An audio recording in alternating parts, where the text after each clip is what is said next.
kushindana na adui yako kwa upesi. Unapokuwa moto, lazima uelewe kwamba kuna vitu vinateketea. Moto ukiingia ndani yako, hata kama kulikuwa na ugonjwa wa kurithi, kulikuwa na magonjwa ya ukoo, ama kulikuwa na ugonjwa wa kurogwa, maana yake ule ugonjwa unateketea. Tunapopokea moto wa ulinzi, maana yake tunatembea tunalindwa, tunatembea tunazungukwa, tunatembea tukiwa huru. Na ibada ya leo kuna bahati kubwa, kwa sababu ni ibada iliyoambatana na vitu viwili vikubwa: mafuta, kukanyaga mafuta, pamoja na nguvu ya ulinzi wa moto. Kwa hiyo sioni kama kuna mtu yuko hapa atatoka mnyonge, kama kuna mtu yuko hapa atatoka hana maisha, kama kuna mahali umefeli kabisa maisha yako, tegemea hii ibada inaenda kukuletea jina jipya. Tegemea hii ibada inaenda kukuinua.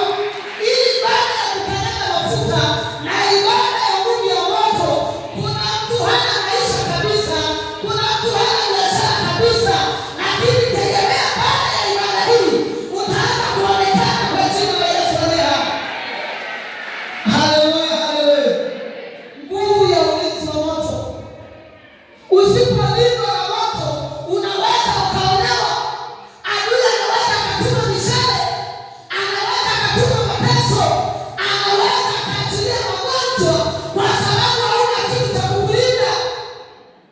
Nyumba yoyote yenye mali huwa inalindwa. Kampuni yoyote yenye mali huwa inalindwa.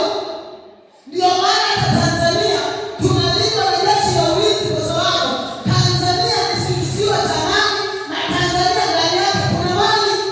Sema amen. Sema amina, haleluya. Sema amina, haleluya. Ukishavikwa moto wa ulinzi, unakuwa sio mmoja tena. Unakuwa na ujasiri, unakuwa na uwezo wa kukabiliana na kitu chochote ambacho kinaweza kikatokea mbele yako. Haleluya. Bwana Yesu asifiwe sana. Hebu sema nguvu ya moto. Sema tena. Sema tena. Moto wa Mungu huwa unasafisha, unaondoa